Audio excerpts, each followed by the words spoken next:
So today, we're going to talk about how you can kind of get some more artistic aesthetics out of the models and how you can push it more towards interesting and maybe unexpected territory.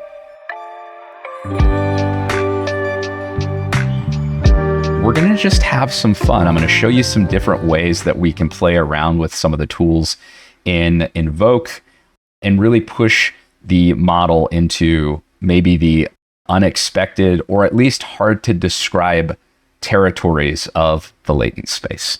So I'll take some images I have here. I've got this one of pandas that people are particularly fond of. I also have this gradient that we're going to use. And what I'm going to do is I'm going to take this gradient first and I'm going to bring it in as a global reference image. And we're going to do style, and I'm going to do still life photography or something like that. So we'll do still life photography. Maybe I'll take out studio lighting. We'll just keep the prompt basic. We're just kind of playing around with seeing how these prompts interact with this image. Do I want to fix seed just so we can do some A/B tests? Probably. Let's do that. Still life, pineapple, photography. Okay, so this is what we get with our strength of 1. We'll go down to strength of 0.5 on style. It's going to be less flat. We're going to get less of this weirdness here with the pineapple. Should be like more pineapple-y, right? This is not revolutionary to anybody. Nobody's like losing their mind over this. We're kind of just talking about like how IP-adpater works. What most people don't know is that when you hit the lowest point on this slider, you can keep going lower. So we're going to do negative 0.5. Oh boy, we're going outside the boundaries of normal here. This is where real fun stuff happens. So I'm asking the system to go away from whatever this image is, whatever this style is. So we'll try negative 0.5 and see what we get. See, it's going to go flatter. It's going a little bit more black and white. You can do this technique with any combination of style and composition. So if you want something that's not in the middle, for example, let's do this. We'll take this image that we just generated.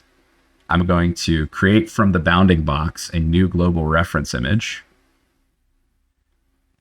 And I'm going to make this a negative 0.5, which who knows what this is going to do when we do this. Because I'm encountering exactly what I typed in the prompt for, it's kind of like really weird, but there's like a really tiny pineapple directly in the middle in the distance. So in this case, what it interpreted it as was don't use the style, right? Don't use the composition. And in this case, it kind of like went the direction of like making it far away.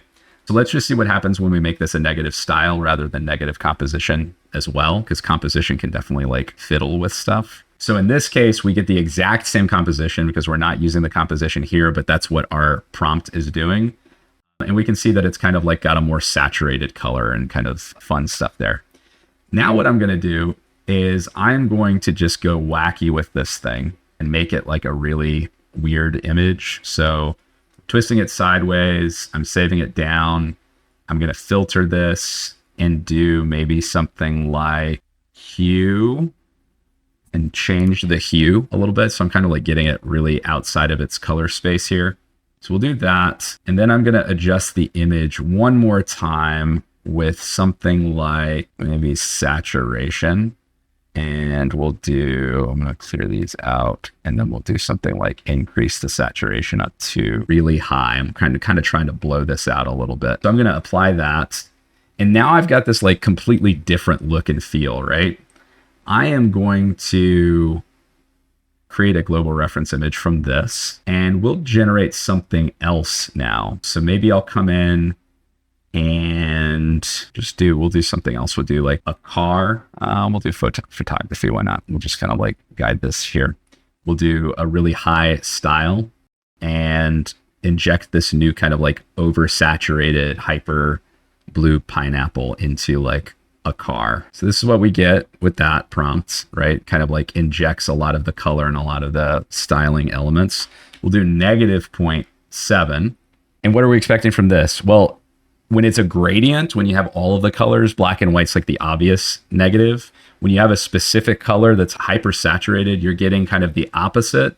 you're getting like less saturated, but it also does push it into certain color dimensions. So you can get it like a little hint of a different color on that hue spectrum. This is anti-pineapple style car. And you can just see the difference between how that affects things as we're kind of structuring this. So, you know, there's some like cool stuff there that you can play around with.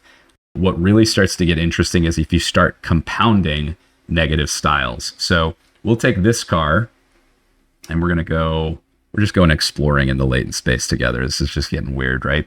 I'm going to do a global reference image of this car. Maybe we'll turn down the negatives. So I'll put this at like 0.25, and I'll also make this one negative 0.5 or 6. So we did negative this anti-pineapple, like super flat car, and also against this kind of very hyper blue.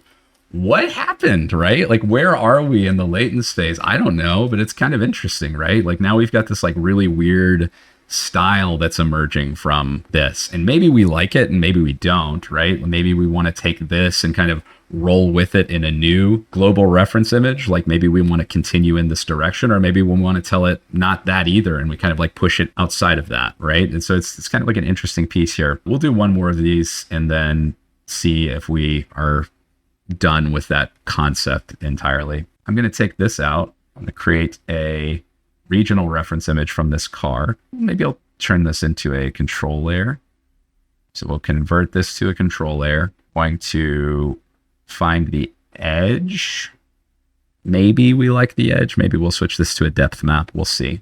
We're going to take this car. I'm going to take the style and composition of the car here, and I'm going to kind of like control this piece. We're going to kind of like guide the car here towards this new thing that we did. And then what I am going to do is go into a new regional guidance. Pull that down. And we will make the style of everything outside of this region, this like pineapple blue style. And I'll just delete this other one. So now we've got strong pineapple. We've got strong style and composition. It's not in negative control in any way, but it's still cool. And we'll get kind of like, hopefully a little bit more of that weird steampunky look on the car. And then this kind of like blue pineapple sky. This is a little bit oversaturated because of the pineapple. So we might pull that down to like 0.45 and try it again. But I think overall, I would consider this a resounding success of combining all of these different elements that we pulled together into a single generation. Now we've got this kind of like weird, cool car, some car that you might see like late night rolling down the strip, music blaring out the windows. Background's still a little bit oversaturated because of the pineapples, but we're okay with that. We got what we wanted. So we'll take that and we'll save it. We'll reset our canvas layers. I think what I'll do next is just show how you can get started with compositing different elements into a work. Most people have requested some form of pandas. We will do a panda generation. We'll do like a panda portrait or something like that and make everybody happy. So a panda portrait, incredible detail, old masters painting, oil painting, masterpiece, the best darned painting there ever was. Close up, and we'll just upweight the portrait piece just so we get like a real good piece. So what I'm doing right now, creating this kind of like visual that I'm going to use in my composited. Look at that. We got a panda. He's like super close, maybe too close. We're going to do this, bring him down a little bit. And you know what? We'll talk about outpainting a little bit here, kind of how this works. When I generate and I have an empty area, what's going to happen by default is empty areas are filled in and then included automatically in your denoising process. So we just do that for you to help you outpaint. In this case, I'm turning the denoising strength down to 0 just so that we can see what it's going to look like color-wise based on kind of like the AI model that's filling in this empty area. So with 0, we should get this back kind of like a general color guess of where things ought to be and kind of how that color would work. So you can see here that it's kind of filling this in with mostly this blackish, greenish, dark green background with some blues and kind of some highlights up top. This has nothing to do almost whatsoever, because it's 0 with our prompt. It's not doing a whole lot of denoising. This is just where the colors go. And it's important to understand this, because if you're looking for anything to come out that's like not part of that color, you're going to have the denoising strength a little bit higher. Typically when I'm doing outpainting, I find that doing it all the way up at 1 is way too high. It's like generating a new image. But if you do something like 0.7, you'll find that you get a nice mix between new information and new details that map to your existing image, and also kind of like coheres with the color in the scene. And so we should see that happen here. We'll get some kind of better ears, and the background will be kind of filled in for us. Yeah, we're good with that. We're happy. We've got our little panda with his ears, and it's kind of like this oil painty background. So we're good there. I think I want to have like another thing in here. I want to kind of have like maybe like a person over here. It's like behind them. It's almost like a panda selfie, because that's kind of what this angle reminds me of. It's like a selfie. Somebody said, give the panda a monocle. We'll give the panda a monocle. Panda wearing a monocle portrait. We'll do that real quick for the people. Give the people what they want. First thing that I'm going to do is this, and then I'm going to draw in a little brown gold chain here, just like off the side. I don't think it's probably going to like pick that up at all, but we're going to do it anyways. I'm going to copy this to an inpaint mask so that we've got an inpaint directly over it. I'm also going to copy that inpaint mask to a regional guidance layer and call that monocle, so that it kind of knows that's where the monocle is.